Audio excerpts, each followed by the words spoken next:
Hi, welcome to Friday's Assembly. So you've had 2 full days back at school, and today is the last day of the week. It's all a bit topsy-turvy because you started on a Wednesday and now you've got a weekend. It's all very confusing, but we'll get back into the routine of it next week. So I hope that you've had a really, really good couple of days. I am sure that your teachers think that you've all been absolute superstars, and I am sure that you've all worked really hard and done some really interesting things and had a really good time with your friends.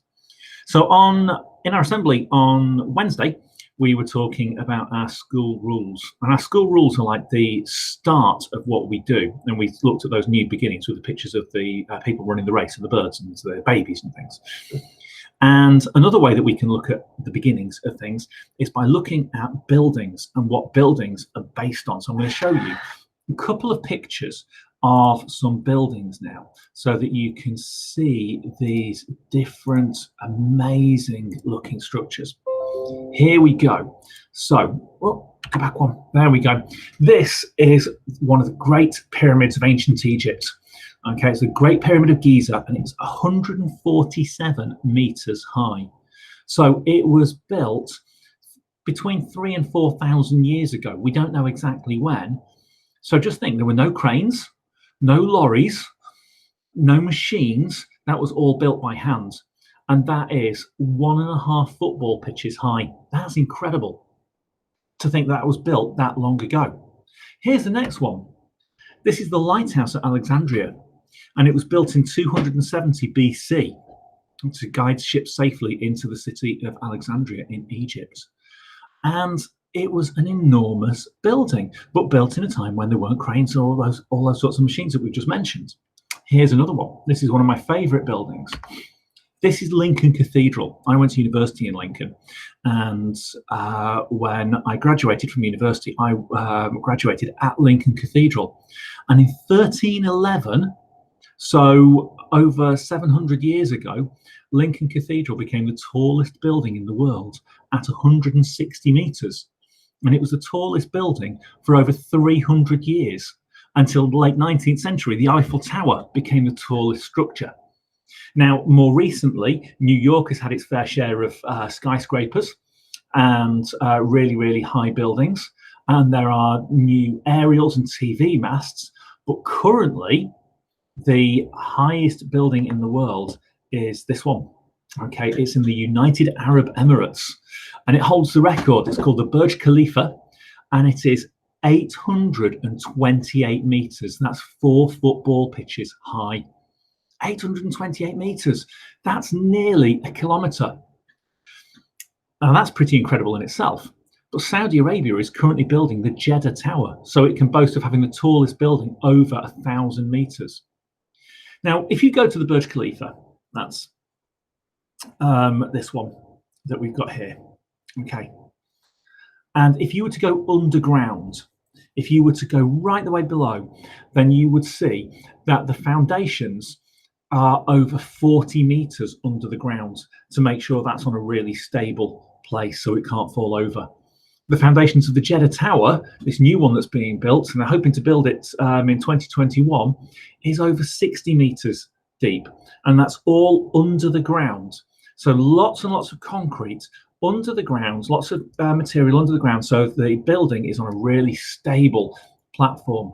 And foundations. All of these buildings had really strong foundations. If we were to look at the pyramid, and it was just to be built on sand, it would just collapse like a sandcastle. It would be no use at all.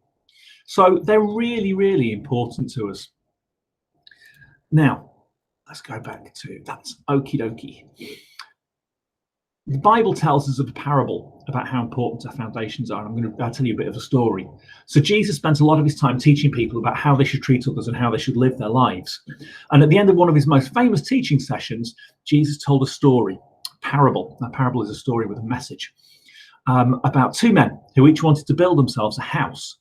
Okay, so the first man found a spot that would be ideal for his house.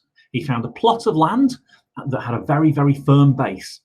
And Jesus said he built his house on the rock. So he put bricks on there and more bricks and more bricks. It was a very firm bit of land so the bricks wouldn't tumble down.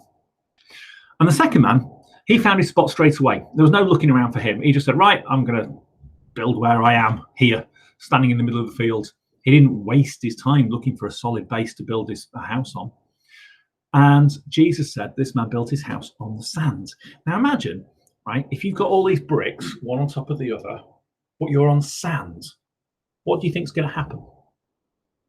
What do you think is going to happen? Both men built their houses and they sat down in front of the telly. And one evening, not long after the men had completed the houses, it started to rain. And it rained and it rained. And both the men had to turn the volume up on the telly because the wind outside was making it really hard to hear. Now, one house was bolted on the rock. It was really hard to move. In fact, the wind couldn't move it at all. And the man sat safely in his house and he watched telly.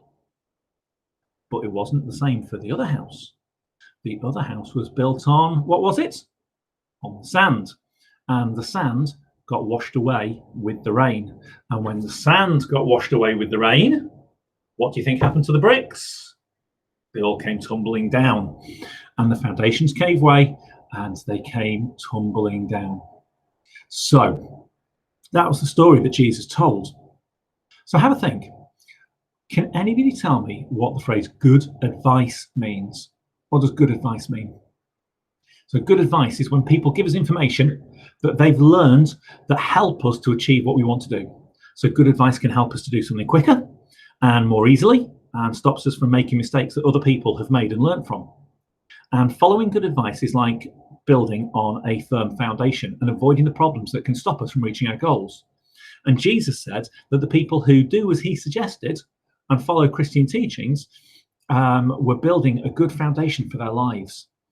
Okay, so we can build firm foundations. We can build our lives on that really solid ground if we follow the advice that everybody gives us. Now, it might be advice that your teachers give you. It might be advice that mums and dads or grandparents and uncles and aunts give you, or even friends or other people in our families. And acting on that good advice gives us strong foundations, helps us to achieve our goals. And there's a difference between good advice and bad advice. You know that if your teacher says to you, you should really do this, then it's probably good advice. But you know inside, because you get that nervous feeling in your tummy when somebody says to you, do this, it's actually a really bad idea. So we need to make sure that we follow our good advice. And we're at the beginning of the school year. Okay, we're right at the start. So we've got the chance to start building on our correct foundations, making sure that we follow those rules. They're the basis that we talked about. So let's see if you can remember what those three things are that we talked about in the assembly on Wednesday. It was respecting ourselves, other people, and property. And they are our strong foundation. If you can do those three things, respecting ourselves, doing the best by ourselves, being the best person you can be, respecting other people, looking after your friends, looking after the other people in your class, working well together, looking after the property in school. If we do that as the start of our year, everything else will be brilliant. So there are our firm foundations that we're setting today. Okay, there we go, guys. I will see you as you are around school, but have a lovely weekend and I will see you on Monday. Bye-bye.